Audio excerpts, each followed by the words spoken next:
আরজিকর কাণ্ডে ইতিমধ্যে প্রশাসনের একাংশের ভূমিকা নিয়ে প্রশ্ন তুলেছেন তিনি। এবার আরজিকর কাণ্ডের তথ্য দিয়ে তদন্তে সহযোগিতা করার জন্য সিবিআই অফিসে তৃণমূলের নেতা কুণাল ঘোষ জানিয়েছেন, আরজিকর হাসপাতালে জুনিয়র চিকিৎসকদের পাওয়া তথ্য তদন্তকারীদের হাতে তুলে দেওয়ার জন্যই সিবিআই এর হাতে তুলে দিতে চান তিনি।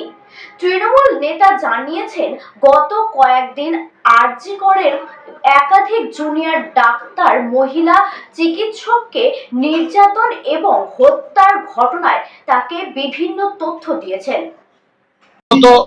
কাজে এসেছিলাম, আমার পার্সোনাল কাজে আমি এসেছিলাম এবং সেখানে সেই পার্সোনাল কাজে আমার কলকাতার বাইরে গেলে যে ইনফরমেশন গুলো দিতে হয়, আমার প্রায়শই বাইরে যাওয়ার থাকে, আগামী কয়েকদিনও থাকে। আমি সেই ইনফরমেশনটা দিতে সিবিআই অফিসে মাঝে মাঝে আসি, আমি এসেছিলাম। এর পাশাপাশি আরজি করে একটা ভয়ঙ্কর ঘটনা ঘটেছে, দুঃখজনক ঘটনা ঘটেছে এবং সেই জায়গায় আমরাও দোষীদের ফাঁসি চাই।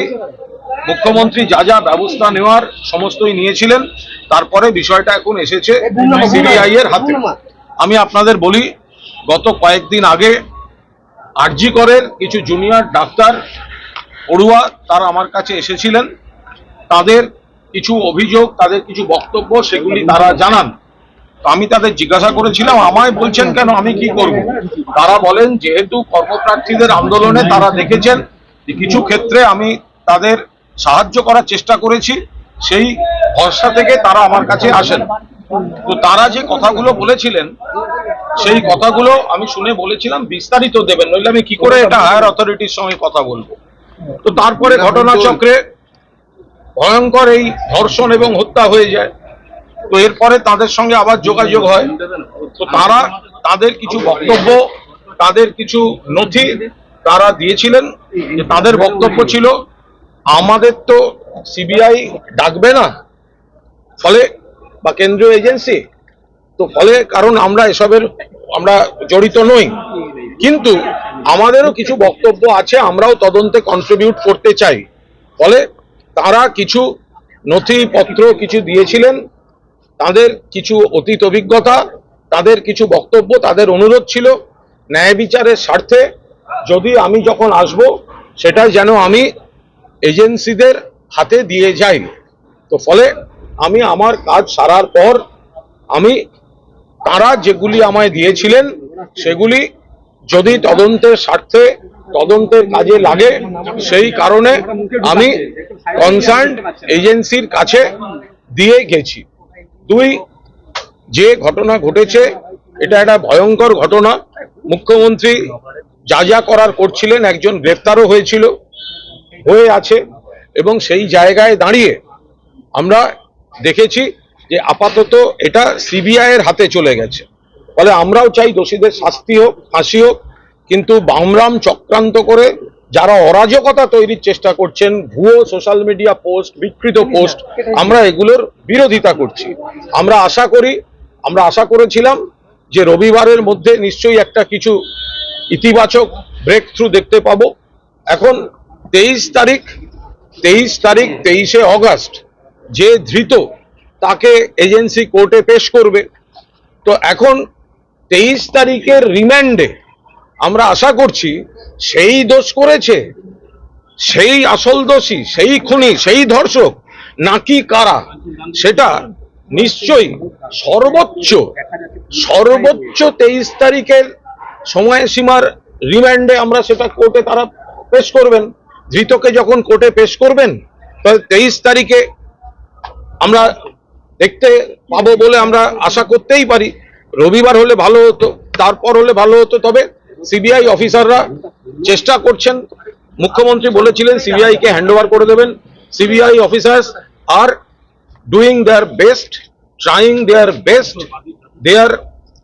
trying their best to solve the issue, and whichever papers, documents the junior doctors of Arjikar gave me and requested me to hand over to the central agency, I have kept my word and handed over all those to senior officials of central agency.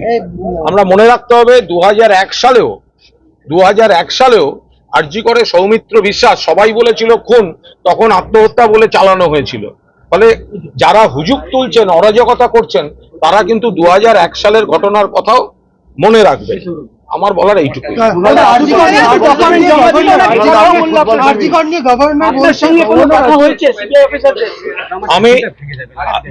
আমি বলছি CBI senior অফিসারদের সঙ্গে আমার ঠিক সেইটুকুই কথা হয়েছে, যেটা ওই বিষয়গুলো আমি কিভাবে পেলাম, কারা দিয়েছেন, তারাও প্রকাশ্যে আসতে চাইছেন না এই সময়, কিন্তু তারা সহযোগিতা করতে প্রস্তুত।